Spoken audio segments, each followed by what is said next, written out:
Olá a todos, eu sou Rebeca dos Anjos. E bom, primeiro eu quero dizer que é um grande prazer estrear aqui no Equador das Coisas, esse canal que tem essa proposta lindíssima de levar literatura para as pessoas. Espero agregar muito aqui, espero trazer também conteúdo de qualidade para cá. Vamos lá, escolhi para estrear aqui o que é hoje o meu principal livro de consulta dos meus estudos de tarô, que é esse aqui, Jung e o Tarô, uma jornada arquetípica, da editora Cultrix, escrito por Sally Nichols. Ele foi publicado pela primeira vez em 1980. Sally Nichols foi aluna de Jung no Instituto de Zurique. Para quem não sabe, Jung ele foi considerado o pai da psicologia analítica, foi psicoterapeuta e psiquiatra, e tratava de temas como inconsciente coletivo, enfim, algumas coisas mais específicas, mas que são tratadas nesse livro da Sally. O que a Sally faz nesse livro é usar teorias junguianas de... Tô com a minha colinha aqui. Individuação, arquétipo, sincronicidade e imaginação ativa para analisar a jornada do tarô, que é uma jornada de transformação do indivíduo. De acordo com Jung, o tarô ele traz para a consciência, através dos símbolos, padrões profundos do inconsciente coletivo.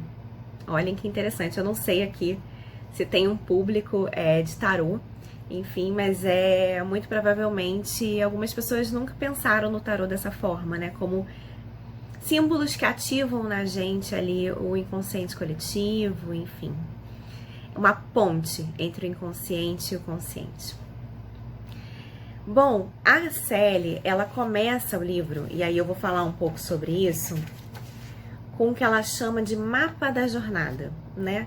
O tarô, ele é o seguinte, ele é a jornada do louco, né? O primeiro arcano, que é o arcano número 0, chamado O Louco, que é esse indivíduo que faz essa jornada pelos outros 21 arcanos, até chegar no último, que é o mundo, que é quando ele encontra ali uma completude, quando ele consegue ali entrar em equilíbrio em relação ao eu, ao todo, enfim. Eu vou explicar um pouquinho mais para vocês terem uma ideia do livro, tá?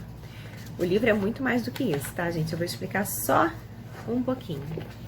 Então, assim, ela começa falando desse mapa da jornada. Então, aqui a gente tem o louco, né, que seria esse indivíduo começando a vida dele, a jornada dele, tá? E aí, assim, a primeira linha dessa jornada, ela é representada pelo que se chama Reino dos Deuses, de acordo com o livro, que são os arquétipos de referência, são institucionais. Então, a gente tem o mago, que é o indivíduo, a gente tem a sacerdotisa, que é a ligação com Deus, né, com a divindade. Temos a imperatriz e o imperador, que são representação do pai e da mãe. Temos o papa, que é a representação da igreja, enfim, de uma instituição religiosa. E aí, esse louco passa para os enamorados, que na verdade é uma carta que fala sobre escolhas. É o momento em que esse indivíduo ele se vê ali entre os dois caminhos, né? Ele começa a questionar, né? Quando vem a dúvida, né? É o questionamento. Então, é o momento ali que ele começa a questionar, olha, né? Esses arquétipos, né? Padrões, enfim, né? Onde eu já nasci, eles já estavam lá, meu pai, minha mãe, a igreja e tudo isso. É esse o caminho que eu quero seguir? Não é esse o caminho que eu quero seguir? Enfim. E aí, essa primeira linha do Reino dos Deuses, ela termina com o carro, que é quando o louco, né? Esse arquétipo do louco pega as rédeas da vida dele e vai em direção ao que ele quer descobrir no mundo. E aí, a gente entra no reino da realidade terrena e da consciência do ego. É quando o louco, ele vai para o mundo exterior para buscar quem é ele. Olha que interessante. E aí, ele passa aqui por essa segunda linha do mapa da jornada do tarô. E aí, nós temos aqui a justiça, que é quando ele faz a análise do que é certo ou não para ele. O eremita, que é a introspecção, esse buscar a luz dentro de si mesmo. A roda da fortuna, que são os acontecimentos da vida, que são externos a nós mesmos, né? São coisas que simplesmente acontecem e a gente tem que lidar com essas coisas. A força, que é o arcano que fala sobre domar os próprios instintos. O dependurado, que é quando você precisa mudar a sua perspectiva sobre o que você está vivendo. A morte, que é quando você se transforma para renascer. E aí a gente fecha com a temperança, porque aí depois de todo esse processo no mundo externo, né, no mundo fora daquele padrão de arquétipos, né, onde o louco nasceu, né, ele consegue encontrar um equilíbrio ali entre quem ele é e o externo. Ele começa a encontrar esse equilíbrio. Nessa terceira linha aqui desse mapa, a gente encontra o reino da iluminação celestial e da autorrealização. E aí, as experiências são muito espirituais. A gente começa com a carta do diabo, que fala ali do contato com as nossas sombras, tentações, e enfim, digamos que o diabo ele represente o lado sombra do ser humano, tá? Que todos temos, né? Vem a torre, que é a desconstrução, né? Depois de encontrar aquele equilíbrio lá da segunda linha, o louco ele tem contato ali com o que não tá bem estruturado dentro dele e puff, vem uma torre que faz com que ele tenha que reconstruir algumas coisas, alguns conceitos e tudo mais. Essa reconstrução e essa cura que se dá por meio dessas experiências é representada pela carta da estrela.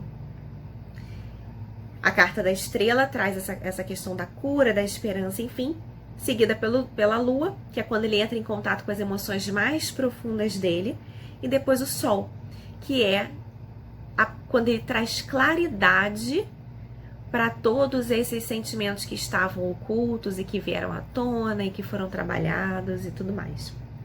Depois do sol a gente tem a carta do julgamento, que é uma carta de renascimento, uma carta que fala ali sobre um novo, né? Uma nova pessoa que renasceu e que está pronta aí para concluir a sua jornada com a carta do mundo, que é a última arcano do tarô e que representa, como eu já falei antes, o eu plenamente compreendido.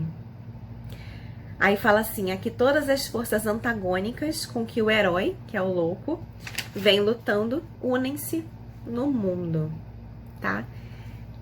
Eu acho incrível, eu acho esse assunto apaixonante, apaixonante. Bom, a autora, ela fala que nada disso é uma caixa fechada de conceitos, tá? Na verdade, o tarô, ele carrega em si, né, um mistério. Então, assim, as pessoas vão lidar com o tarô e elas vão acessar o quê? Vão acessar o inconsciente delas, né? E aí isso é sempre único, isso é sempre singular, né? E aí o que a autora tenta fazer nesse livro é trazer referências, e aí ela traz referências da literatura, contextos históricos, elementos que sirvam de trampolim para o imaginário, né? Para esse trabalho de imaginação ativa que o tarô pode fazer com a gente.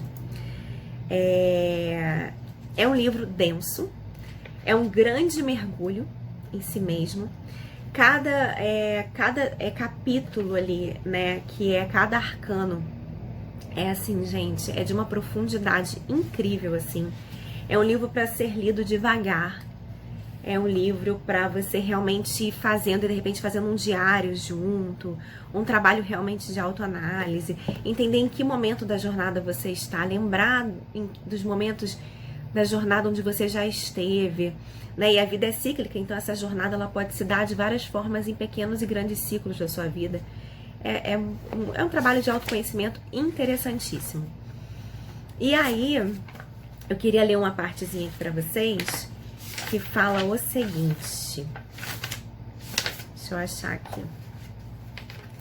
Ela fala assim: Cada pessoa precisa descobrir o próprio caminho para chegar ao mundo não verbal do tarô.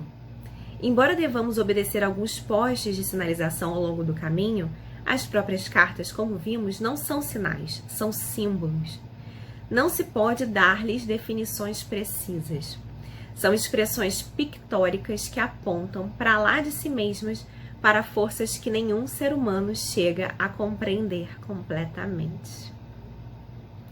Portanto, contemplemos os símbolos. Observemos-los. Nossa, gente. Vamos observar eles em movimento, ligando-nos às raízes mais profundas da nossa história e às sementes dos nossos eus não descobertos. Fantástico, né? E é isso, gente. Quem se interessar por essa leitura, se prepara para um grande mergulho em si mesmo, tá? Eu espero que tenham gostado dessa dica, eu espero que tenham gostado dessa resenha. Deixa seu like, comenta aqui, por favor, compartilha esse projeto lindo que é o Equador das Coisas com outras pessoas. É isso. Obrigada.